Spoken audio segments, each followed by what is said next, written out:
In this video, I'm going to show you how to be a confident player. I get more questions about confidence than I think anything else. A lot of players are struggling with just being a confident player and putting the skills that they work on to the game and actually having it translate. Just to give a little bit of backstory, I went from a player who had no confidence at all, like players that I was better than me because they actually played with confidence. I didn't. Like I was scared to shoot, even though I was the best shooter on the team, that kind of thing. And I would go up and down. Some games I would play well because I was confident. In other games I would. And I went from that player to being someone who I had more confidence than anyone. I literally mean didn't think anyone could guard me. Like at the peak of my skill, I thought that there were maybe 1,000 people on the planet that could guard me. Like literally, I would quote that number. Now, whether or not that was actually true is irrelevant. There was probably more than 1,000 people that could guard me, but my confidence in the skill that I was working on was that high. Now, this is something that came from how much work I put in. Like I would put in 3 workouts a day for years to get to the skill level where I was confident enough to be that. But at the same time, there comes a point where you there's no more skill work you can do. Like you actually just have to be a confident player at some point, right? The first thing I'd say is confidence comes from reps. And I didn't like when people would say this because I put in a lot of work, I put in a lot of reps, but I wasn't a confident player. So there does come a time where no more reps are going to help you. You actually have to learn to be a confident player, right? So, but if you're not a player who puts in a lot of work and you're not that skilled, it's going to be hard to be confident because you can't convince yourself of something that isn't true. If you're not skilled, you can't convince yourself you are skilled.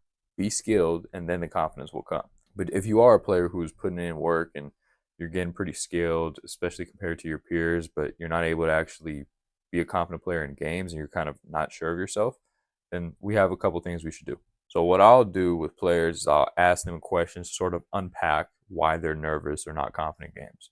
All right, so a player will come to me and they'll say, I don't have any confidence in games. I'll be like, all right, are you nervous? Are you nervous? And they're like, I'm scared of messing up. I'm scared of messing up in games, scared of making mistakes.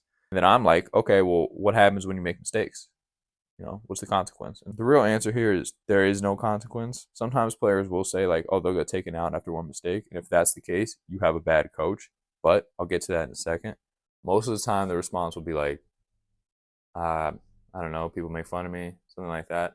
And I'm like, okay, the people that make fun of you, do you care about them? Like, are they your friends? Do you love them? Do you care for them? And the answer is no. I'm like, okay, so what are you nervous about? You don't care about these people. Why do you care about their opinion?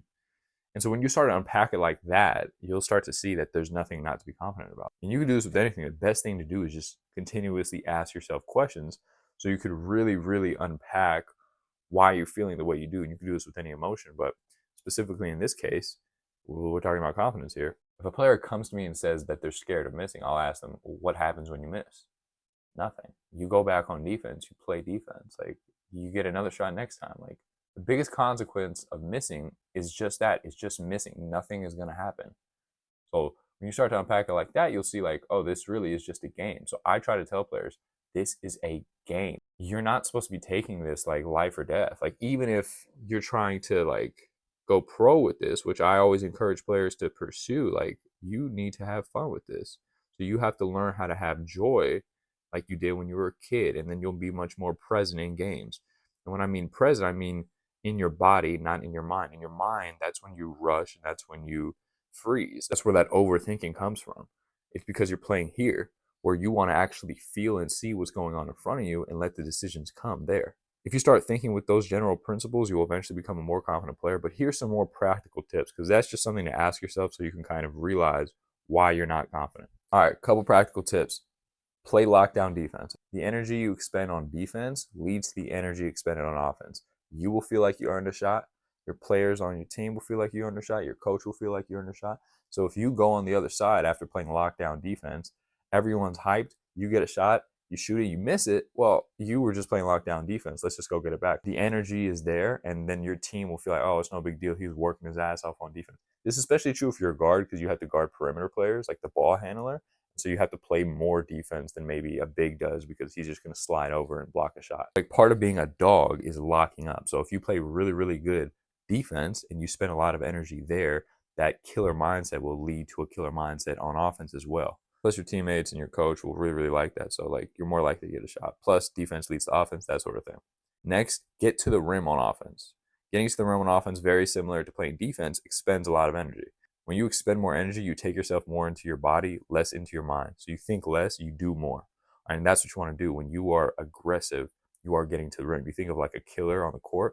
You think of someone who's probably pretty athletic. You're not just thinking of like a spot up shooter. You think of someone who's athletic, getting to the rim, dunking, that kind of thing. Even if you can't dunk, you can get to the rim and kind of mimic this killer mindset by actually spending that energy getting to the rim. Plus, it opens up lanes for your teammates. You guys get higher percentage looks. You get a higher percentage look. You can get on the free throw line. You can see the ball go in. So this all leads to that more confident mindset. If you have a coach that takes you out for one mistake, you have a bad coach. But I want to ask you this. Would you rather try to make a play and make a mistake and then get benched, or not do anything the whole game and then you don't have a good game? I would rather try to have a good game.